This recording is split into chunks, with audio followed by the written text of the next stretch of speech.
Shalom, selamat bergabung dalam program Baca Alkitab setiap hari. Saya berdoa semoga Bapak Ibu Saudaraku semua diberkati Tuhan melalui pendengaran dan perenungan firman Tuhan setiap hari.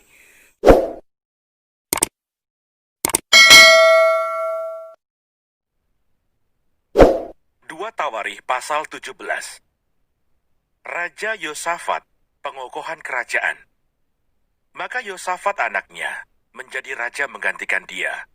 Sebagai pemimpin Israel, ia memperkuat dirinya dengan menempatkan tentara di semua kota yang berkubu di Yehuda dan pasukan-pasukan pendudukan di tanah Yehuda, serta di kota-kota Efraim yang direbut oleh Asa ayahnya.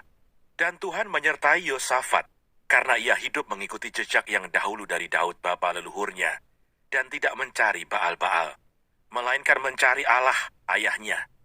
Ia hidup menurut perintah-perintahnya, dan tidak berbuat seperti Israel. Oleh sebab itu Tuhan mengokohkan kerajaan yang ada di bawah kekuasaannya. Seluruh Yehuda memberikan persembahan kepada Yosafat, sehingga ia menjadi kaya dan sangat terhormat. Dengan tabah hati ia hidup menurut jalan yang ditunjukkan Tuhan.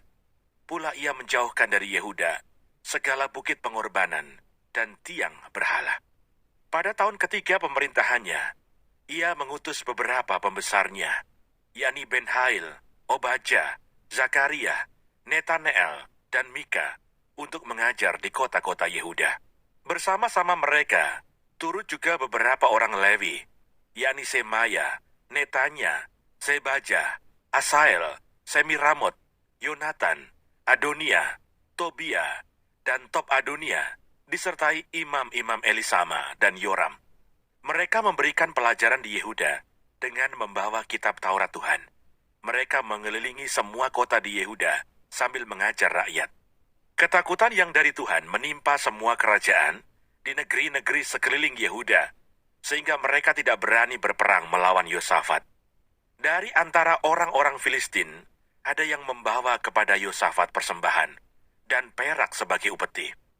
Juga orang-orang Arab membawa kepadanya kambing domba, domba jantan 7.700 ekor, dan kambing jantan 7.700 ekor. Yosafat makin lama makin kuat, menjadi luar biasa kuat. Di Yehuda, ia membangun benteng-benteng dan kota-kota perbekalan. Banyak perbekalannya di kota-kota Yehuda. Orang-orang perangnya ada di Yerusalem. Semuanya pahlawan yang gagah perkasa. Inilah daftar kesatuan mereka menurut puak-puak mereka. Panglima-panglima dari Yehuda ialah Panglima Adna dengan 300.000 pahlawan yang gagah perkasa.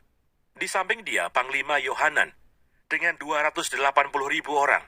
Dan di samping dia Amasya bin Zikri yang dengan sukarela telah menyerahkan dirinya kepada Tuhan dengan 200.000 pahlawan yang gagah perkasa. Dan dari Benyamin ialah Eliadah, seorang pahlawan yang gagah perkasa dengan 200.000 orang yang bersenjatakan busur dan perisai. Di samping dia, Yosabat, dengan 180.000 orang yang bersenjata untuk berperang. Mereka itulah yang bertugas pada raja, selain daripada mereka yang ditempatkan raja di kota-kota yang berkubu di seluruh Yehuda. Dua Tawarikh pasal 18. Ahab memerangi Ramot Gilead. Nabi Tuhan berhadapan dengan nabi-nabi palsu. Ketika Yosafat kaya dan sangat terhormat, ia menjadi besan Ahab. Beberapa tahun kemudian, pergilah ia kepada Ahab di Samaria. Ahab menyembelih banyak kambing domba dan lembu sapi untuk dia dan rombongannya, dan mengajaknya untuk menyerang Ramot Gilead. Berkatalah Ahab raja Israel kepada Yosafat raja Yehuda, "Maukah engkau pergi ke Ramot Gilead bersama-sama aku?" Jawabnya kepadanya, "Kita sama-sama, aku dan engkau, rakyatmu dan rakyatku. Aku akan bersama-sama engkau di dalam perang." Tetapi Yosafat berkata kepada raja Israel, "Baiklah, tanyakan dahulu firman Tuhan." Lalu raja Israel mengumpulkan para nabi, 400 orang banyaknya. Kemudian bertanyalah ia kepada mereka, "Apakah kami boleh pergi berperang melawan Ramot Gilead, atau aku membatalkannya?" Jawab mereka, "Majulah, Allah akan menyerahkannya ke dalam tangan raja. Tetapi Yosafat bertanya, tidak adakah lagi di sini seorang nabi Tuhan, supaya dengan perantaraannya kita dapat meminta petunjuk?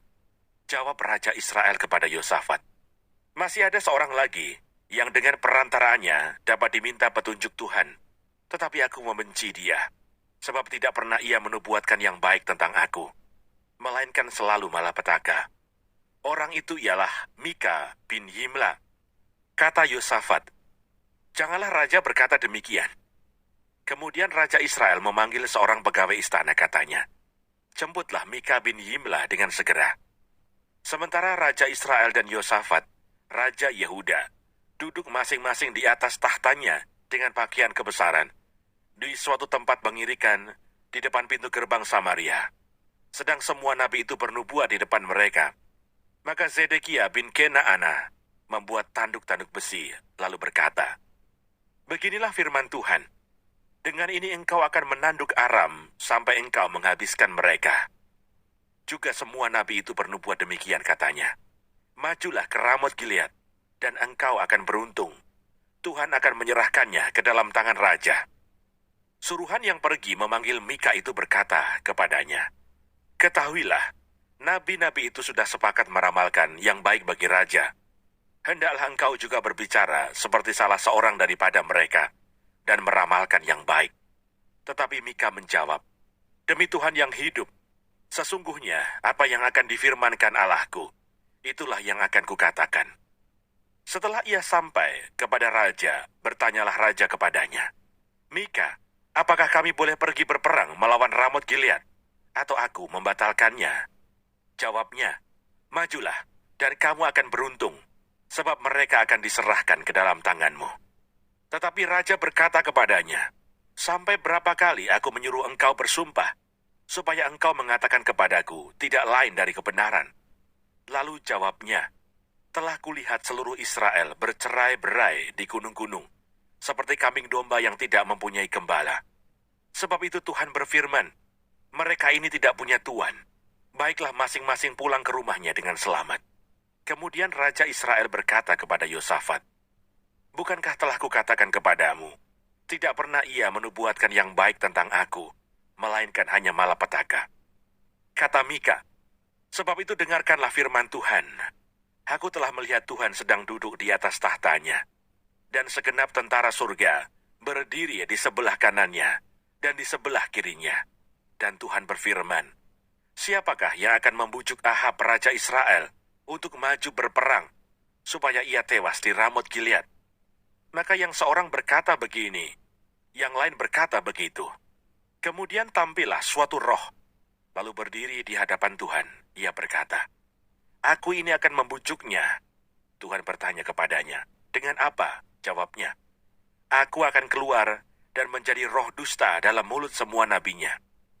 Ia berfirman, biarlah engkau membujuknya, dan engkau akan berhasil pula. Keluarlah dan perbuatlah demikian. Karena itu sesungguhnya, Tuhan telah menaruh roh dusta ke dalam mulut nabi-nabimu ini.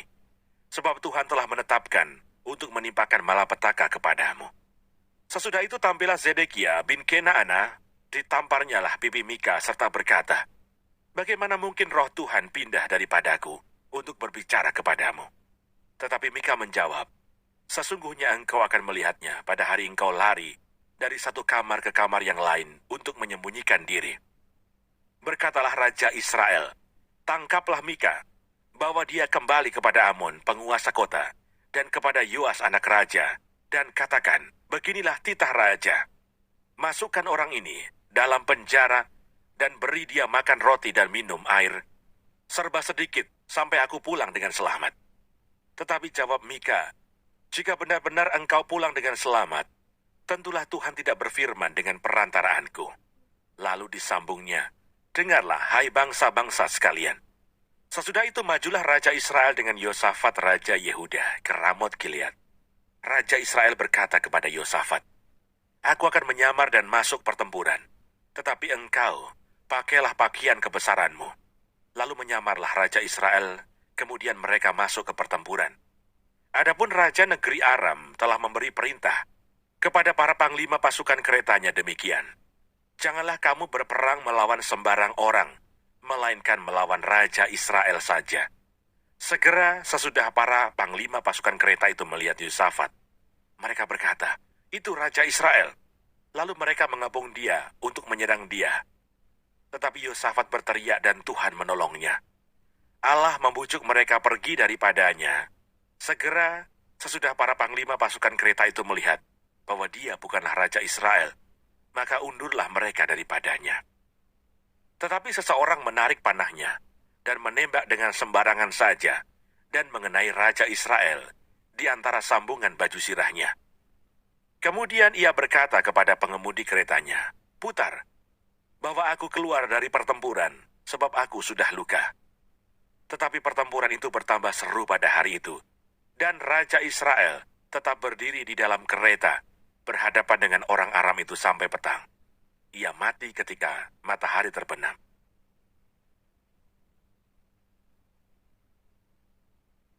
Dua Tawarikh pasal 19. Pelihat Yehu menegur Raja Yosafat. Yosafat Raja Yehuda pulang dengan selamat ke istananya di Yerusalem. Ketika itu Yehu bin Hanani pelihat itu pergi menemuinya dan berkata kepada Raja Yosafat, "Sewajarnyakah engkau menolong orang fasik dan bersahabat dengan mereka yang membenci Tuhan? Karena hal itu Tuhan murka terhadap engkau. Namun masih terdapat hal-hal yang baik padamu, karena engkau menghapuskan tiang-tiang berhala dari negeri ini dan mencari Allah dengan tekun." Yosafat mengangkat hakim-hakim. Yosafat diam di Yerusalem. Ia mengadakan kunjungan pula ke daerah-daerah, dari Berseba sampai ke pegunungan Efraim, sambil menyuruh rakyat berbalik kepada Tuhan, Allah nenek moyang mereka. Ia mengangkat juga hakim-hakim di seluruh negeri, yakni di semua kota yang berkubu di Yehuda, di tiap-tiap kota. Berpesanlah ia kepada hakim-hakim itu, "Pertimbangkanlah apa yang kamu buat, karena bukanlah untuk manusia kamu memutuskan hukum, melainkan untuk Tuhan yang ada beserta kamu, bila kamu memutuskan hukum. Sebab itu kiranya kamu diliputi oleh rasa takut kepada Tuhan. Bertindaklah dengan seksama, karena berlaku curang, memihak, ataupun menerima suap tidak ada pada Tuhan Allah kita." Juga di Yerusalem, Yosafat mengangkat beberapa orang dari antara orang Lewi, dari antara para imam, dan dari antara para kepala puak Israel, untuk memberi keputusan dalam hal hukum Tuhan dan dalam hal perselisihan. Mereka berkedudukan di Yerusalem. Ia memerintahkan mereka, "Kamu harus bertindak dengan takut akan Tuhan, dengan setia dan dengan tulus hati, demikian. Dalam setiap perkara yang disampaikan kepada kamu oleh rekan-rekanmu yang tinggal di kota-kota, yakni perkara-perkara mengenai pertumpahan darah, atau mengenai hukum, perintah, ketetapan-ketetapan, dan peraturan-peraturan, hendaklah kamu memperingatkan mereka, supaya mereka jangan bersalah terhadap Tuhan, sehingga murkanya menimpa kamu dan rekan-rekanmu. Hendaklah kamu berbuat demikian, dan kamu tidak akan bersalah."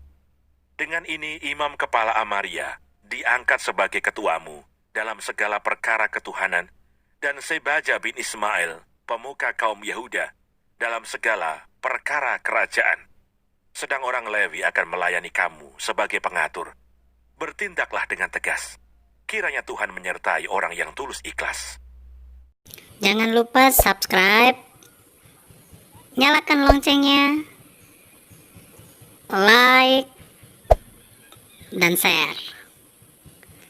Terima kasih. Tuhan Yesus memberkati. Shalom.